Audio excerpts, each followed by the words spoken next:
فاسألوا أهل الذكر إن كنتم لا تعلمون۔ برادران اسلام، حاضرین جمعہ، اسلامی بھائیوں، نوجوانوں، بزرگوں، پردہ نشین خواتین،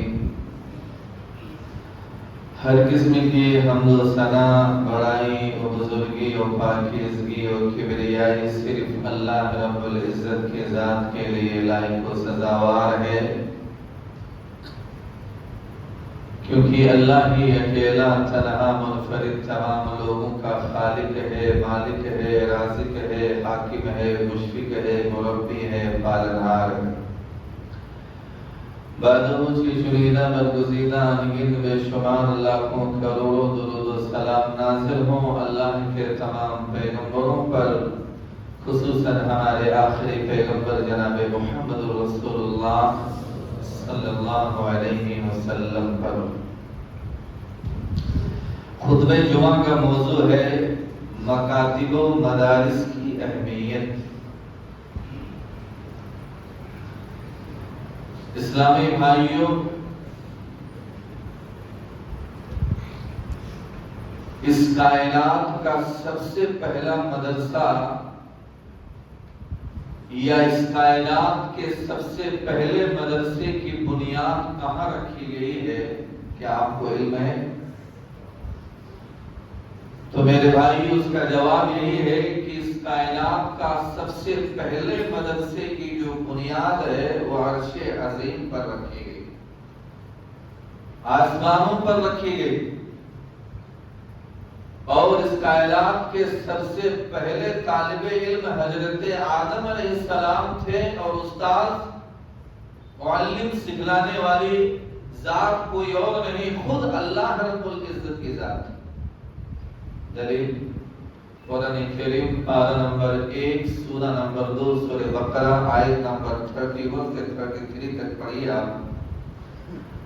اللہ رب العالمین کا فرمان ہے وَعَلَّمَ آدَمَ الْأَسْمَاءَ كُلَّهَا ثُمَّ عَرَضَهُمْ عَلَى الْمَلَائِكَةِ فَقَالَ أَنبِئُونِي بِأَسْمَاءِ هَؤُلَاءِ إِن كُنتُمْ صَادِقِينَ۔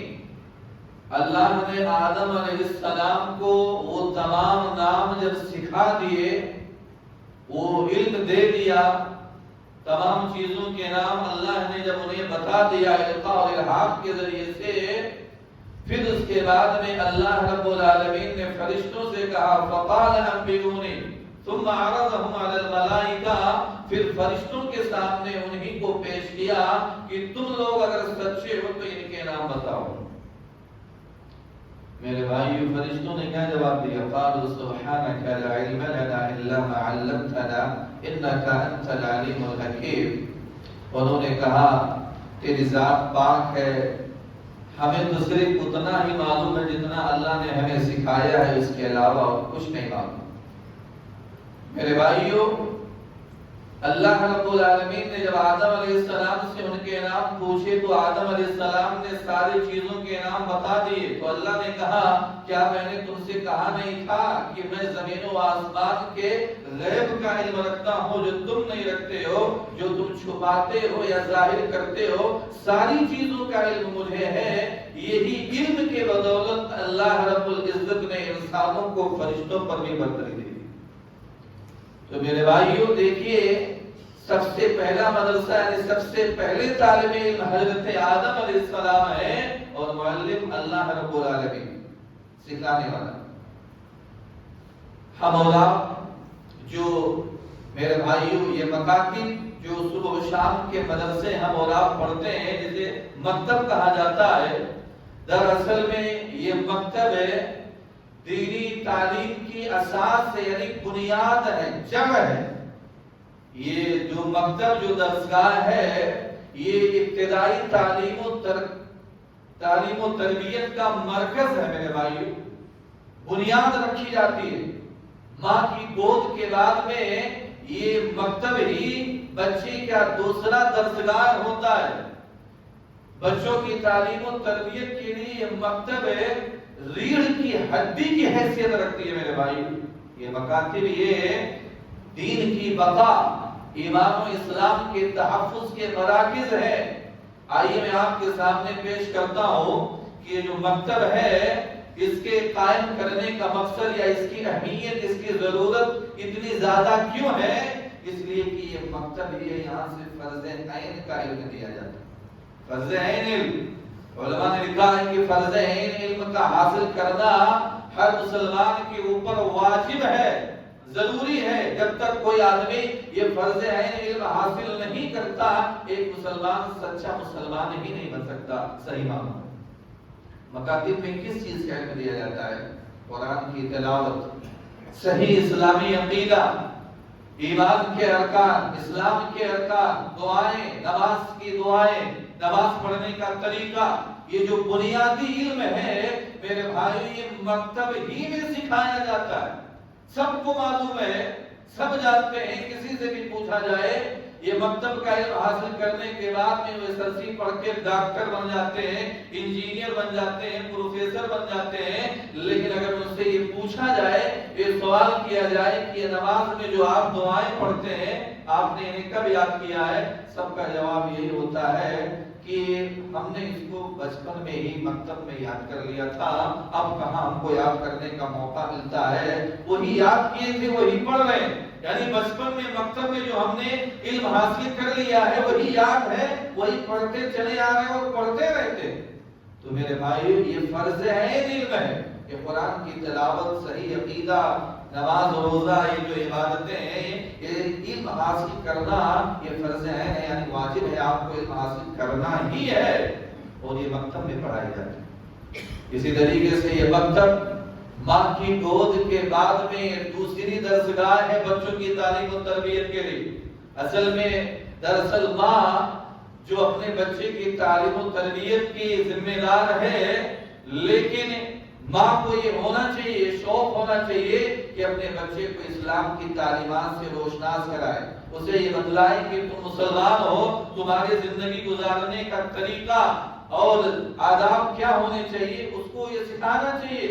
لیکن ہمارے معاشرے پر جب نظر ڈالی جائے تو میرے بھائیوں، بہت سارے ایسے گھرانے ہیں جو یہ علم کما حق ہو، یہ ذمہ داری ادا نہیں کر پا رہے ہیں، اور یہ ذمہ داری جو ماں کو سکھانا چاہیے، اصل میں اس ذمہ داری کو مکتب سکھاتا ہے، یعنی مکتب میں اپنے بچوں کو بھیجتے ہیں اور آ کر کے یہاں ادب و قرآن و جو بنیادی تعلیمات ہے وہ مکتب میں سیکھ کر کے جاتا ہے۔ اسی طریقے سے میرے بھائیوں، یہ مکاتب جو ہیں دین اسلام کی جو بنیادی علم ہے، یہ شروع میں بچپن ہی میں اگر صحیح بنیاد ڈال دی جائے تو عمارت آپ کتنا اونچی آپ کیوں نہ کھڑا کریں، انشاءاللہ وہ مضبوط ہی رہے۔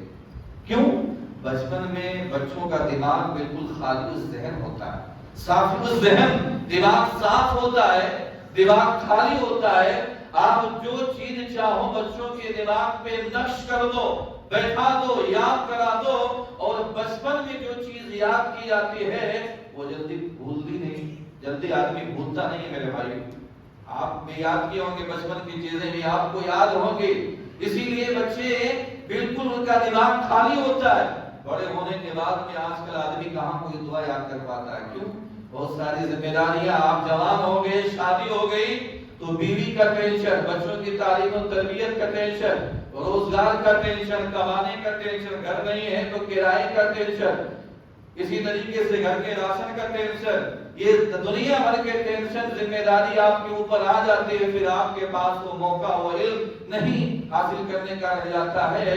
لہٰذا میرے بھائیوں، بچے ان کا دماغ بچپن میں خالی رہتا ہے، جو چیز یاد کرا دو ان کے دل و دماغ پر نقش ہو جاتا ہے، اور وہی چیز بڑھاپے تک پڑھتے رہتے ہیں اور یاد رہتا ہے میرے بھائیوں۔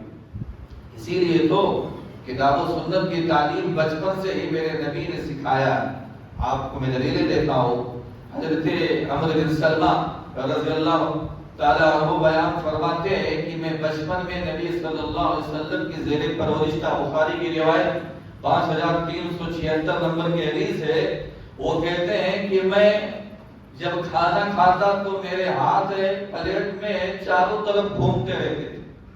اللہ کے نبی نے مجھ سے فرمایا، یا غلام سم اللہ وَكُلْ بِيَمِينِكَ وَكُلْ مِمَّا يَلِيكَ، اے بچے بسم اللہ پڑھ لیا کرو، اے بچے اپنے داہنے ہاتھ سے کھاؤ، اے بچے جب کھانا کھاؤ تو جو تمہارے نزدیک ہے، جو تمہارے سامنے ہے، اسے ہی کھایا کرو۔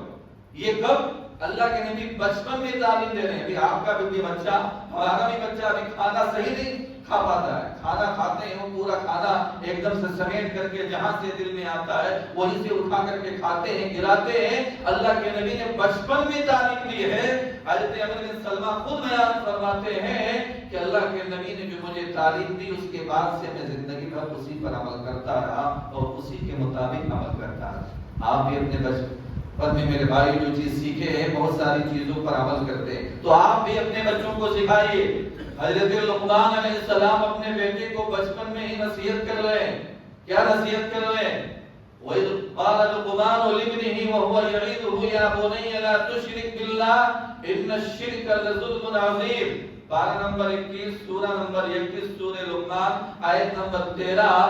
لقمان علیہ السلام اپنے بیٹے کو نصیحت کرتے ہوئے کہتے ہیں، اے میرے بیٹے، یا بنیا، اے میرے بیٹے،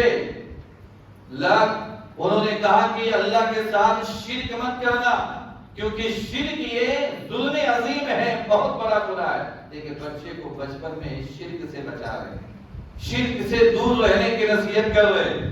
شرک کتنا بڑا گناہ ہے بچے کو بچپن میں ہی بتلا رہے ہیں۔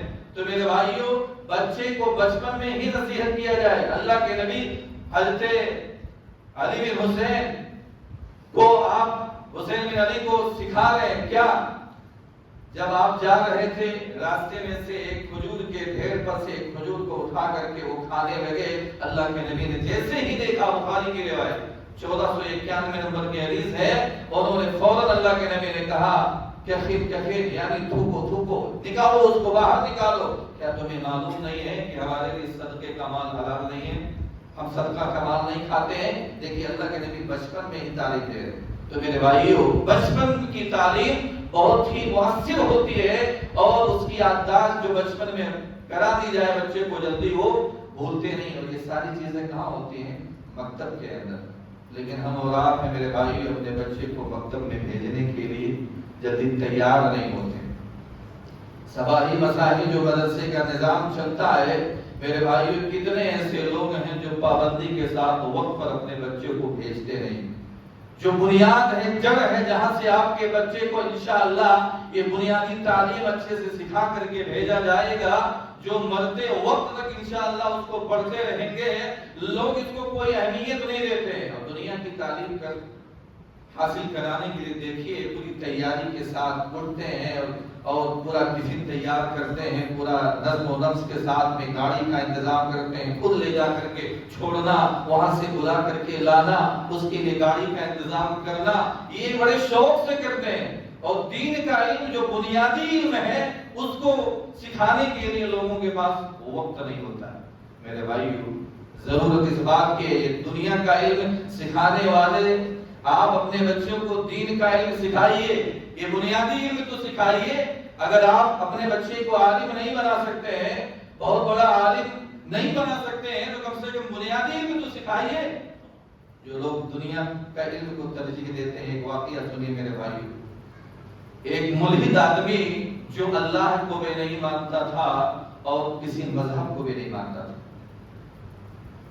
اللہ کو بھی نہیں مانتا تھا، کسی مذہب کو بھی نہیں مانتا تھا، اس کے کسی دوست نے اس سے سوال کیا، پوچھا، جب وہ آدمی انتہائی بوڑھا ہو گیا، وہ ملحد انتہائی بوڑھا ہو گیا تھا، تو اس کے کسی دوست نے اس سے پوچھا، تمہاری زندگی کیسے چل رہی ہے؟ میرے بھائیو، کیا جواب دیا اس ملحد آدمی نے؟ جو جواب دیا کہ میں نے بڑے بیٹے کو ڈاکٹر کی تعلیم دلائی، بڑے بیٹے کو ڈاکٹر بنایا، وہ امریکہ شفٹ ہو گیا، اور چھوٹے بیٹے کو، دوسرے بیٹے کو میں نے انجینئرنگ کرائی، وہ برطانیہ میں سیٹل ہو گیا، اور سب سے چھوٹا بچہ میرے منع کرنے کے باوجود بھی وہ مولوی بن گیا، میں اسی کے پاس رہ رہا ہوں۔ اس نے کہا، اس آدمی نے جواب دیا، اس آدمی نے، اس کے دوست نے پوچھا، تجھے مولوی کے پاس رہتے ہوئے شرم نہیں آتی ہے؟ یعنی جس کو تم نے کوئی اہمیت نہیں دی تھی، آج تو اسی کے پاس رہ رہا ہے۔ میرے بھائی، اس نے کیا جواب دیا؟ کہ میرے بڑے بیٹے جس کو میں نے ڈاکٹر بنایا، انجینئر بنایا، وہ امریکہ اور برطانیہ سے عید اور بقرعید کے موقع پر بھی ایک فون کرنے کے لیے تیار نہیں ہے، لیکن یہ مولوی بنا ہے، مولوی کو اس کا اپنا دین جو ہے، اس کی تعلیم اس کو اپنے والدین کی خدمت کرنے پر مجبور کر رہی ہے، اور میں اسی کے ساتھ ہوں، وہی مجھے پالنا۔ میرے بھائیو، دنیا کا علم سکھانے والوں سیکھو۔ آج کل ایسا ہی ہوتا ہے میرے بھائیو، آپ ذرا دیکھیے جو لوگ دنیا کا علم حاصل کر کے اپنے بیٹوں کو ڈاکٹر، انجینئر، بڑے عہدے پر پہنچا دیتے ہیں نا، ایسے بیٹے سے باپ ڈر کر کے بات کرتا ہے کہیں میرا بیٹا نہ ناراض ہو جائے۔ دیکھیے، باپ ڈر کر کے اپنے بیٹے سے بات کرتا ہے کہیں بیٹا ناراض نہ ہو جائے، اب جبکہ مدرسے سے علم حاصل کرنے والا وہ اپنے باپ سے ڈر کر کے بات کرتا ہے کہ کہیں میرے والدین ناراض نہ ہو جائے، اس کو اپنے جنت کی فکر ہوتی ہے۔ میرے بھائیو، یہ سب الٹا ہو رہا ہے، اور لوگ دنیا والا علم حاصل کرانے کے پیچھے بھاگ رہے ہیں۔ اللہ کے واسطے میرے بھائیو، علم دین سکھانے کی طرف ہم اور آپ کے اندر بھی ہونی چاہیے، لیکن ہم اور آپ ہیں کہ اس کی کوئی فکر نہیں۔ عالم کو کون اہمیت دیتا ہے میرے بھائیو؟ آپ دنیا کا علم حاصل کرانے سے پہلے کم سے کم اپنے بچے کو بنیادی علم ضرور حاصل کرانا چاہیے، لیکن ہم سنتے ہیں میرے بھائی، صرف سنتے ہیں، عمل نہیں کرتے ہیں۔ نہیں، روزانہ صبح و شام سنتے ہیں، جمعہ کا خطبہ سنتے ہیں، دینی تعلیم کی اہمیت اتنی زیادہ ہے، اس کو پڑھائیے، اس سے آپ کی آخرت بھی سدھر جائے گی، سمجھ جائے گی، لیکن ہم سنتے ہیں، عمل نہیں کرتے ہیں۔ کیا ہمارے ضمیر زندہ ہے یا مردہ ہو گئے؟ انسان کی فطرت میں اگر زندگی ہے تو میرے بھائی ایک جملہ ہی اس کو سدھارنے کے لیے کافی ہو جاتا ہے، لیکن اگر فطرت میں زندگی نہیں ہے، اس کو کتنا بھی سمجھاؤ کچھ نہیں ہوتا۔ ایک مثال میں آپ کو دیتا ہوں، ایک جملے نے ایک بادشاہ کے کیسے پوری حکومت پلٹ دیا۔ آپ اس واقعے سے اندازہ لگائیے میرے بھائیو، شیخ حمید الدین، یہ بہت بڑے حاکم تھے، ان کے باپ کا نام سلطان بہاؤالدین تھا، یہ سلطنت پر فائز تھے، بہت بڑے بادشاہ تھے۔ جب ان کے باپ یعنی سلطان بہاؤالدین کا انتقال ہو گیا تو پھر یہ حمید الدین، شیخ حمید الدین تخت نشین ہوئے، یعنی باپ کی کرسی پر یہ بیٹھے، بادشاہ تھے۔ ان کی زندگی کے اندر ایک ایسا واقعہ پیش آیا نا جو ان کی زندگی کو چھوڑ کر کے رکھ دیا۔ آئیے اسی سے ہم کو بھی عبرت حاصل کرنا ہے، ایک جملہ ہی انسان کو سدھارنے کے لیے کافی ہوتا ہے۔ مولوی نے لکھا ہے کہ حمید الدین کا ایک کھجوروں کا بہت بڑا باغ تھا، کھجوروں کا بہت بڑا باغ تھا، اور اسی نے ان کا ایک بہت ہی بڑا عالیشان شاندار محل بھی تھا۔ جب یہ حمید الدین بادشاہ ہے اپنے باغ میں گھومنے کے لیے آتے تھے تو اسی شاندار محل کے اندر آرام کرتے تھے، اور اس محل کے اندر ایک لوڈی متعین تھی۔ جب حمید الدین اس محل میں آرام کرنے کے لیے جاتے تو ان کا بستر لگا دیا کرتے تھے صاف صفائی کے ساتھ میں۔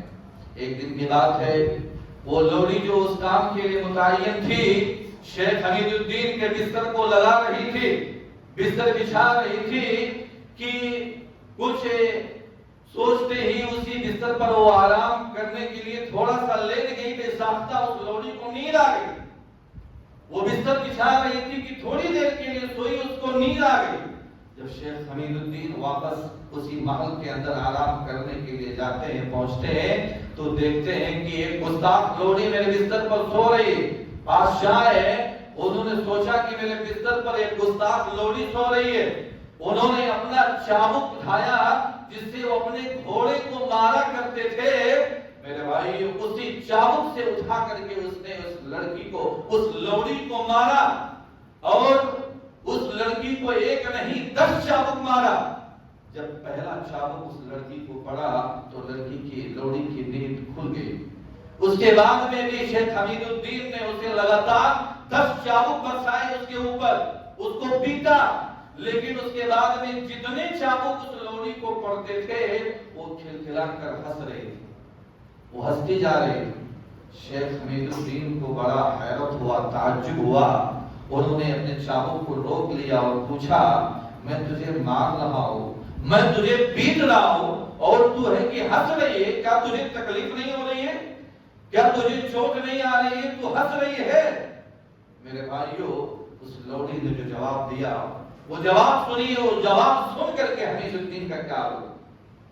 لوڈی نے کہا عالی جناب، آپ مجھے جو مار رہے ہیں، جو سزا دے رہے ہیں، اور جو میں ہنس رہی ہوں، میرے ہنسنے کی جو وجہ ہے وہ یہی ہے کہ اس آرام دہ بستر پر ایک معمولی سی ہلکی سی نیند کرنے کی اتنی بڑی سزا ہے جو آپ مجھے دے رہے ہیں۔ یہی سوچ کے میں ہنس رہی ہوں کہ جو آدمی روزانہ اس بستر پر آرام کرتا ہے اس کی کیا سزا ہوگی، اس کا کیا حال ہوگا۔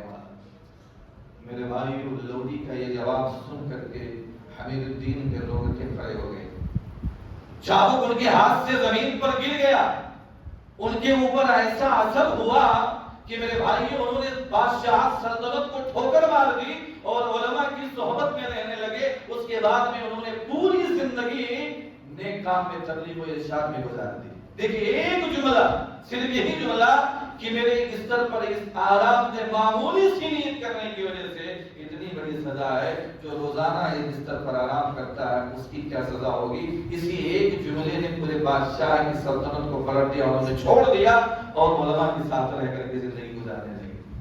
ہم بھی تو سنتے ہیں میرے بھائی، روزانہ صبح و شام قرآن کی باتیں، حدیث کی باتیں صرف سنتے ہیں، عمل نہیں کرتے۔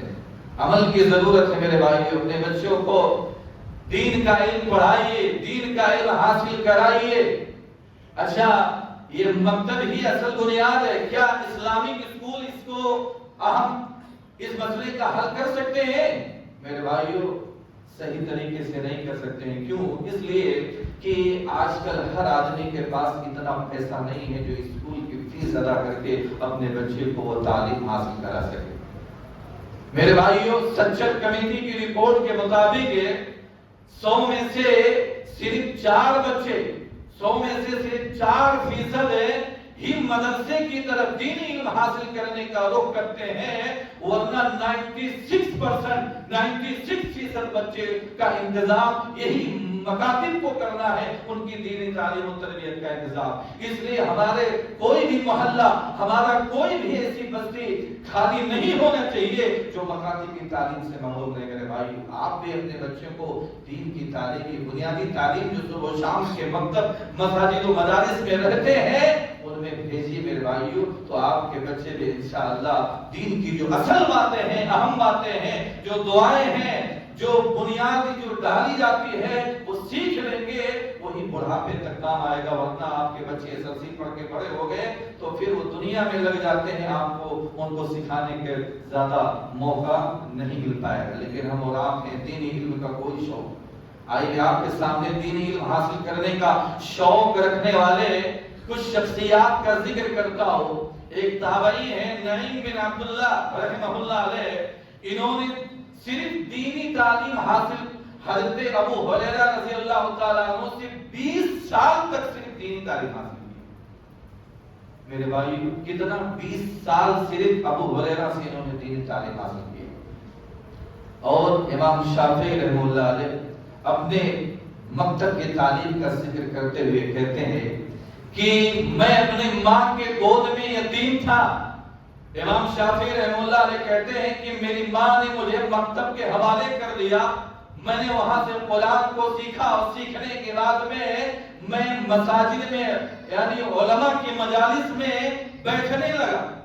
میرے بھائیو، امام شافعی رحمہ اللہ علیہ نے 7 سال کی عمر میں قرآن کا حفظ کر لیا، اور اس کے بعد میں 10 سال کی عمر میں انہوں نے حدیث کی ایک کتاب ہے موطا امام مالک ہے، اس کو بھی حفظ کر لیا۔ کتنے؟ دیکھیں 10 سال میں حافظ بھی ہو گئے پورے قرآن کے، اور موطا امام مالک کے بھی حافظ ہو گئے۔ ہم اور آپ جب بچپن سے ہی شوق دلائیں گے، پڑھائیں گے، تبھی تو یہ چیز ہوگا۔ لیکن کہاں ہم اور آپ اس کی طرف رغبت دلاتے ہیں میرے بھائی؟ دینی علم حاصل کرنے کا شوق کون دلاتا ہے؟ امام ابو حاتم الرازی رحمہ اللہ علیہ، انہوں نے دینی علم یعنی حدیث کا علم حاصل کرنے کے لیے میرے بھائیوں پیدل سواری پر نہیں، گاڑی پر نہیں، دینی علم حاصل، حدیث کا علم حاصل کرنے کے لیے پیدل 1000 فرسخ یعنی 3000 میل، تقریباً 5000 کلومیٹر سے زیادہ انہوں نے صرف پیدل سفر کر کے حدیث کا علم حاصل کیا۔ یہ شوق اگر آدمی کے اندر آ جائے تو میرے بھائی کیا سے کیا نہیں حاصل کر سکتا ہے۔ 5000 کلومیٹر صرف انہوں نے پیدل سفر کر کے صرف حدیث کا علم حاصل کیا ہے۔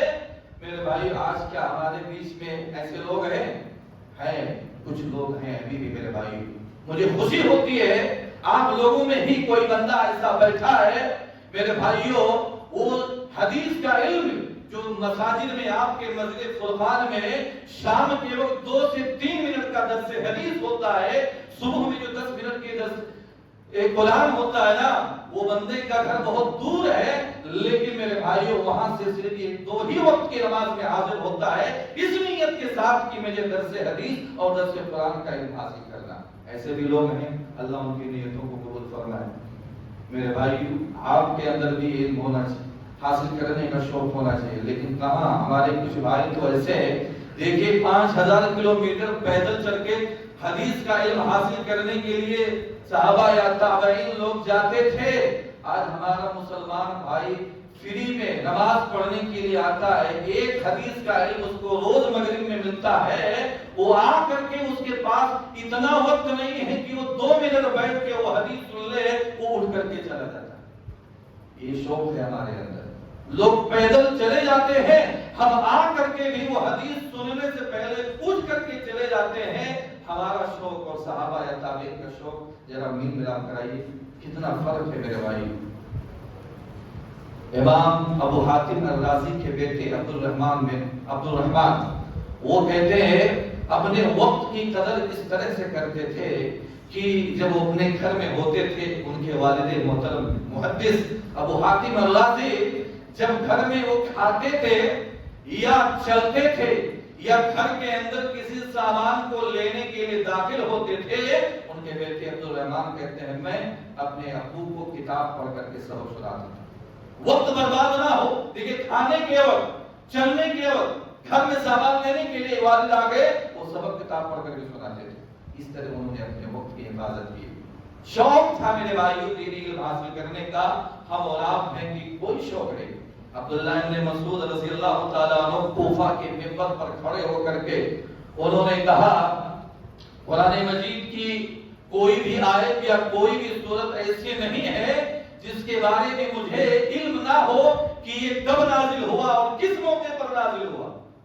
لیکن عبداللہ ابن مسعود رضی اللہ تعالیٰ عنہ کے اندر دیکھیے علم کی طرف، دیکھیے علم کی طرف کتنی زیادہ تھی۔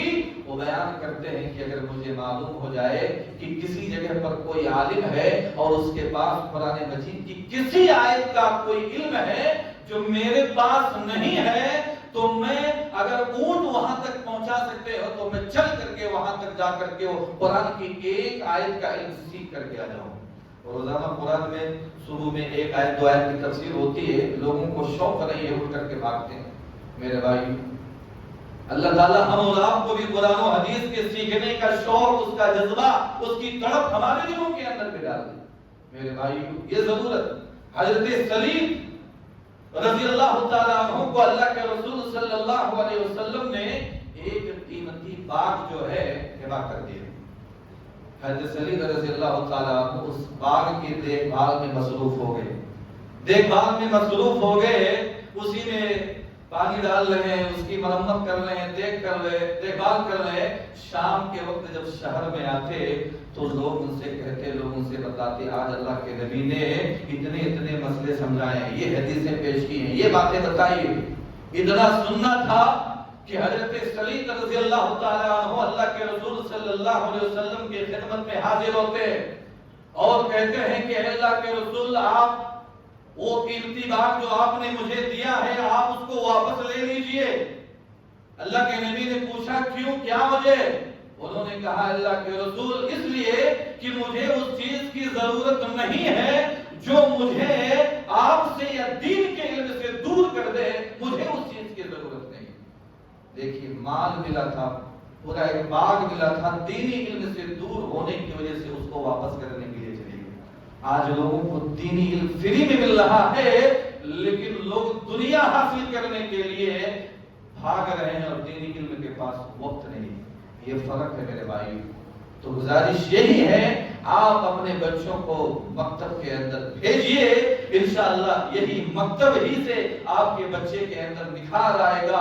دعائیں سیکھیں گے, قرآن سیکھیں گے, ان کے عقیدے کی اصلاح ہوگی, سب کچھ یہیں سے گزرے گا اور یہی بڑھاپے تک کام آئے گا. وہ نماز میں جو دعائیں پڑھیں گے یا اس کے علاوہ جو رکوع میں, سجدے میں, اس کے علاوہ جتنی ساری دعائیں ہوتی ہیں وہ مکتب ہی سے یاد کر کے وہ عمر بھر پڑھتے رہتے ہیں. تو ضرورت اس بات کی ہے کہ ہم بھی اپنے بچوں کو مکتب میں بھیجنے کی کوشش کریں.